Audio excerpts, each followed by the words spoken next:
안녕하세요. 의안고민해결사 의안사 박혜령입니다. 바로 지난 영상에서 제가 수술에 대한 이야기를 했었는데요. 의안으로서 다양하게 시도를 해봤는데 더 이상 답이 없을 때 이제 제가 수술을 결정해보는 것도 나쁘지 않다라고 말씀을 드렸잖아요. 그럼 다 끝이 나는 걸까요? 사실은 그렇지 않습니다. 더 고민해야 될 것들이 또 있죠. 그 수술까지 내가 왜 왔는지 그 본질을 잊어서는 안 된다는 거예요. 대체적으로 수술까지 고민을 하시는 분들은 아래 눈꺼풀이 너무 과도하게 내려갔고 윗 눈꺼풀이 너무 과도하게 늘어졌다는 거거든요. 그것으로 인해 수술까지 가고 의안이 그것 때문에 빠지다 보니까 그 의안이 빠지는 걸 막기 위해서 수술까지 간다는 말이에요. 그러니까 한마디로 의안의 크기가 굉장히 중요한 문제라는 거예요. 눈 속의 공간과 그 공간에 맞는 의안의 크기, 이게 굉장히 중요한 문제라는 거죠. 그래서 이왕 어렵게 수술을 결정을 한 거잖아요. 그러면 그 상황에서 유리한 것들은 다 시도를 해보는 겁니다.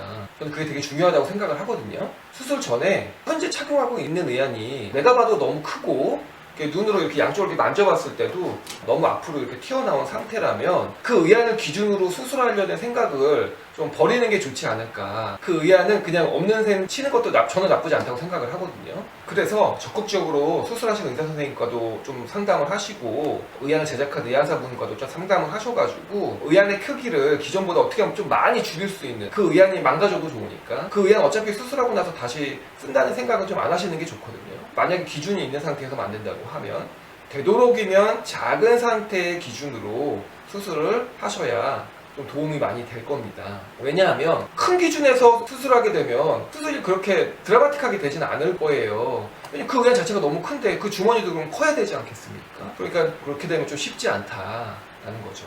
어쨌든 줄여서 이제 수술을 했는데 그 후에 분명히 또 그 의안이 맞지 않을 가능성이 높아요. 왜냐면 수술이 되면 그 의안이 분명히 클 가능성이 높습니다. 그 의안조차도.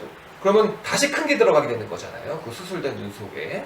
그래서 수술을 하고 나면 되도록이면 그 눈 속에 과도하게 크게 들어가지 않는 적절한 크기의 의안을 맞출 수 있도록 노력을 하시는 게 좋다. 그래도 좀 다행인 것은요, 안과 의사 선생님한테 이 안성형 수술을 받으시면은 보조금을 지급을 해줍니다. 왜냐면 수술로 인해서 의안이 다시 필요한 것이기 때문에 의안 제작하신 지 5년이 지나지 않아서 보조금을 못 받는 상태의 분들도 이렇게 수술로 인해서 의안이 다시 필요한 경우에는 보조금 지급하는 기관에서 인정을 좀 해주는 편이에요. 수술을 결정하셨다면 꼭 이 두 가지만 좀 고려를 해보세요.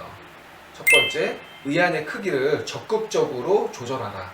지금 현재 의안이 너무 큰 상태라면, 그리고 그 의안으로 인해서 지금의 문제가 생겼다면 반드시 지금 현재의 의안을 기준으로 수술하는 것은 좀 피하셔라. 두 번째, 수술 후 기존에 있었던 의안을 착용하시는 건 되도록이면 좀 피하셔라. 새로 설정된 수술된 공간에 맞는 적절한 크기의 의안을 적극적으로 맞추셔라 라는 겁니다. 제 영상이 조금이라도 도움이 되길 바라면서 이번 영상을 마치겠습니다. 감사합니다.